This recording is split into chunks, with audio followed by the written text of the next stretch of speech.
தெய்வத்தின் குரல் 4ஆம் பாகம். குருகுலம் கட்டிகாஸ்தானம். ஸ்ரத்தை பரிப்ரஷ்னம். கீதையிலும் பகவான் தத்துவதர்ஷிகளான ஞானிகளிடம் உபதேசம் பெற வேண்டும் என்று சொல்லிவிட்டு 4.34 4-5 ஸ்லோகங்களுக்கு அப்புறம் 4.39 ஸ்ரத்தாவாம் லபதே ஞானம், ஸ்ரத்தை நிரம்பியவனுக்குத்தான் ஞானம் லபிக்கும் என்கிறார். அங்கே அவரும் சிஷ்யன் குருவை நன்றாக தோண்டி தோண்டி கேள்வி கேட்க வேண்டும் என்கிறார். பரிப்ரஷ்னம் என்ற வார்த்தையை போட்டிருக்கிறார். பிரஷ்னம் என்று மாத்திரம் சொன்னால் கேள்வி கேட்டறிவது என்று அர்த்தம். பரி என்று இதற்கு அடைமொழி போட்டதால் நன்றாக குடைந்து கேட்கணும் என்றாகிறது. இது இந்த நாளில் வாத்தியாருக்கு தெரிகிறதா என்று அவரை குடைந்து பார்த்து அவமானப்படுத்த ஆசைப்படுவது போல் அல்ல. விஷயத்தை குடைந்து பரிபூர்ணமாக அதை தெரிந்து கொள்ள வேண்டும் என்பதே தாத்பரியம். அதனால்தான் இந்த கால மாணவரின் போக்குக்கு மாறான 2 வார்த்தைகள் பரிப்ரஷ்னம் என்பதை 2 பக்கமும் அணைத்து கொண்டு வரும்படியாக பகவான் பதப்பிரயோகம் செய்திருக்கிறார். பிரணிபாதம் என்பது பரிப்ரஷ்னத்துக்கு முந்தி வரும் வார்த்தை. பிரணிபாதம் என்றால் நமஸ்காரம் பண்ணி பணிவோடு இருப்பது. பரிப்ரஷ்னத்துக்கு பிந்தி சேவா என்ற வார்த்தையை போட்டிருக்கிறார். அதாவது சிஷ்யன் குருவுக்கு பணிவிடை புரியணும். முதலில் பணிய வேண்டும், அப்புறம் அவருக்கு எல்லா பணிவிடையும் செய்ய வேண்டும். இதெல்லாவற்றுக்கும் பேசிக்காக அடிப்படையாக குரு வார்த்தை, குரு உத்தரவு, குரு உபதேசம் எதுவானாலும் அது நல்லதுதான் என்ற அசைக்க முடியாத ஸ்ரத்தை இருக்க வேண்டும். இவற்றோடு கூடிய சிஷ்யனைத்தான் குருவிடம் நன்றாக ஆழ்ந்து கேள்விகள் கேட்டு தெரிந்து கொள்ள சொல்லி இருக்கிறது.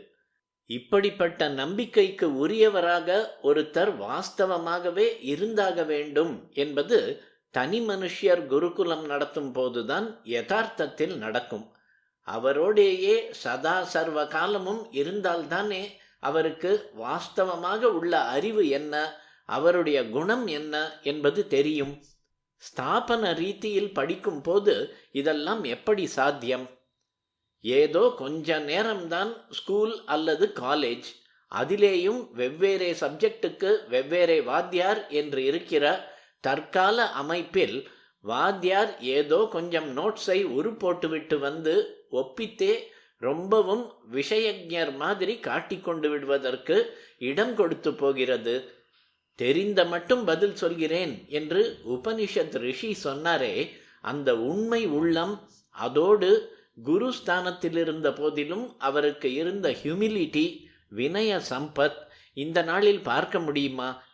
சிஷ்யன் என்றாலே வினீதன், அவன் வினய ரூபமாக இருக்க வேண்டும் என்பதோடு நிற்காமல் இப்படி குருவும் வினயமாய் இருந்திருக்கிறார். இப்படியெல்லாம் குரு சிஷ்யன் இருவருமே உண்மையோடு எளிமையோடு ஒழுகியதற்கு காரணம் குருகுலம் என்று ஒன்று சேர்ந்து ஒரு அகத்து மனுஷியர்களாக குரு சிஷ்யாள் ஹிருதயம் ஒட்டி உறவோடு வசித்ததுதான். பரஸ்பரம் ஒளிவு மறைவில்லாமல் இருந்திருக்கிறார்கள். அந்த ஹிருதய ஒட்டுறவு ஒரு ஸ்தாபனத்தில் எப்படி வரும்? இந்த பாந்தவியத்தாலேயே குரு மனசை திறந்து காட்டினார். தன் புத்தியையும் திறந்து பாத்திரர்களான சிஷ்யர்களிடம் தனக்கு தெரிந்த சகலத்தையும் கொட்டினார். தெரிந்தவரை சொல்கிறேன் என்று சொன்ன அதே வாயோடு பிப்பலாதர் தெரிந்ததில் சர்வத்தையும் சொல்கிறேன் என்று பரிபூர்ணமாக வித்யாதானம் செய்ய முன் வருகிறார். சிஷ்யன் தன்னை மிஞ்சி விடுவானோ என்று பயப்படுவது, சிஷ்யன் எழுதியதையே தன் தீசிஸ் என்று வெளியிடுவது, இப்படியெல்லாம் தற்காலம் கேட்கிறோம்.